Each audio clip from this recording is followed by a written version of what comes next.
Selamat siang pemirsa, seputar info kembali hadir di sela-sela aktivitas Anda. Pasar tradisional menjadi salah satu klaster penularan COVID-19. Salah satu penyebabnya, penjual dan pembeli tidak disiplin menjalankan protokol kesehatan. Kampanye gerakan 3M, yakni menjaga jarak, menggunakan masker, dan mencuci tangan dengan sabun terus dilakukan. Berdasarkan survei Badan Pusat Statistik atau BPS, sebanyak 17,32% responden mengaku bahwa pasar tradisional atau pedagang kaki lima yang dikunjunginya tidak menetapkan protokol kesehatan sama sekali. Sekitar 800 pedagang pasar pagi Salatiga sejak Senin lalu berdagang dengan menerapkan aturan jaga jarak untuk mengantisipasi penyebaran corona. Pemerintah Kota Salatiga menempatkan para pedagang dengan lapaknya ini di sepanjang Jalan Jenderal Sudirman yang berada di depan pasar. Para pedagang mulai berdagang sejak pukul 4 hingga pukul 6 pagi. Meski lokasi dagangannya diubah, namun sejumlah pedagang tidak terlalu mempersoalkan hal tersebut. Ya biasa ya? Sudah jumpa sama langganan, ya. Itu ya kembali lagi. Oh iya, biasa. Iya. Tidak ada bedanya ya Bu ya? Tidak ada, kalau sudah ketemu langganan ya sudah biasa.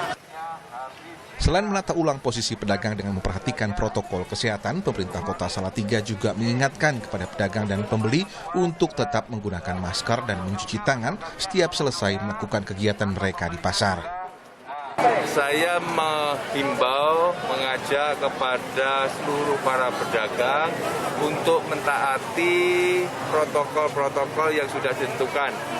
Physical distancing tetap ditaati, social distancing tetap ditaati, cuci tangan pakai sabun dan semuanya pakai masker. Pedagangnya, pengunjungnya, pembelinya harus pakai masker. Bahkan pedagangnya kalau nggak pakai masker tidak boleh berjualan, tegas boleh. Langkah pemerintah Kota Salatiga yang terus menjaga roda ekonomi pedagang pasar tradisional dengan menerapkan protokol kesehatan ini mendapat apresiasi dari Gubernur Jawa Tengah Ganjar Pranowo. Lewat akun Instagramnya, Ganjar mengatakan pemerintah kota telah menata dengan baik pasar tradisional tersebut dan mengajak daerah lain untuk menirunya. Hendro Teguh Prastowo, Kompas TV, Salatiga, Jawa Tengah. Saya sudah bersama dengan Wali Kota Salatiga, Yulianto. Pak Yuli dengan Riko, selamat sore. Selamat sore, Mas Riko. Pak Yuli, bagaimana jadi ceritanya sampai kita melihat visual yang viral di media sosial, ada di headline harian Kompas juga? Seminggu sekali, gugus tugas Kota Salatiga ini selalu melakukan rapat evaluasi, kemudian langkah-langkah strategis yang harus kita lakukan ke depan, termasuk salah satunya adalah keberadaan pasar pagi yang ada di Kota Salatiga. Karena pasar pagi ini sudah berada di pasar tersebut sudah lama sekali. Kalau sampai diliburkan atau ditutup, waduh, kasihan itu para pedagang. Sehingga kita berpikir bagaimana pasar pagi ini tetap berjualan, kemudian diatur physical distancing, pengunjung, kemudian para pedagang, pelapak ini memakai masker. Dan kemudian ditata oleh Dinas Perdagangan, dibantu oleh Satpol PP, kemudian TNI, Polri, Dinas Perhubungan bersama-sama bersinergi, menata pasar tersebut, arus lalu lintasnya, parkir, kemudian penataan lapak, dan alhamdulillah sudah bisa mulai buka di hari Senin kemarin. Gimana mengkomunikasikan ini kepada pedagang, Pak? Karena kalau saya lihat visualnya dan yang saya tahu pasar itu kan rame banget. Betul. Pedagangnya kan ada sekitar hampir 900. Tentunya dilakukan komunikasi karena ini ada koordinatornya. Ada semacam ketua paguyuban.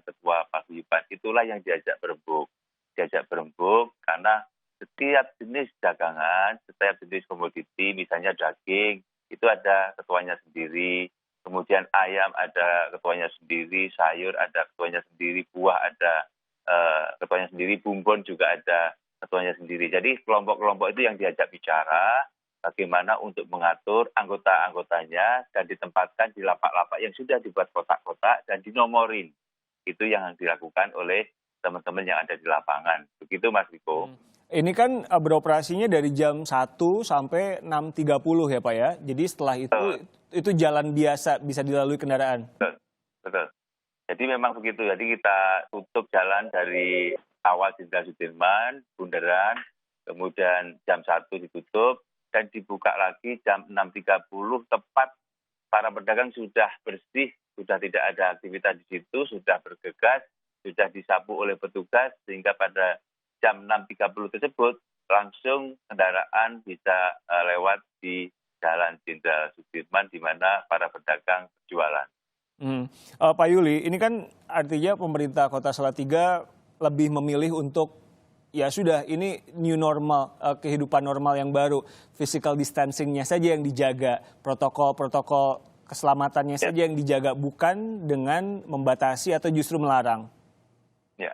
Begitu ya Pak? Betul, ya. Ya, memang karena begini Mas, karena dampak wabah pandemi COVID-19 ini sangat berdampak terhadap aspek ekonomi, sosial, sehingga kita berpikir otak-atik berdiskusi, otak-atik saling bertukar pendapat, bagaimana kalau hal ini tetap bisa kita lakukan, tetapi tadi protokol kesehatan kita terapkan, kita awasi, kemudian kita atur demikian rupa, petugasnya mengatur, petugas TNI, Polri mengatur, Satpol juga mengatur, menjaga.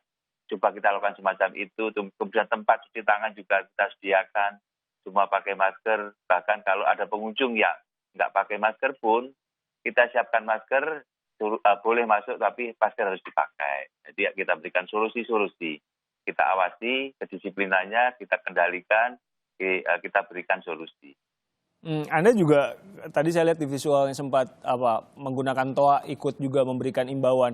Apa bagian tersulit dari menjaga physical distancing ini? Karena bagaimanapun juga kan ya warga tentu ada saja yang berkerumun, ada saja yang lupa misalkan. Itu gimana memastikannya akhirnya Pak? Apa kesulitannya?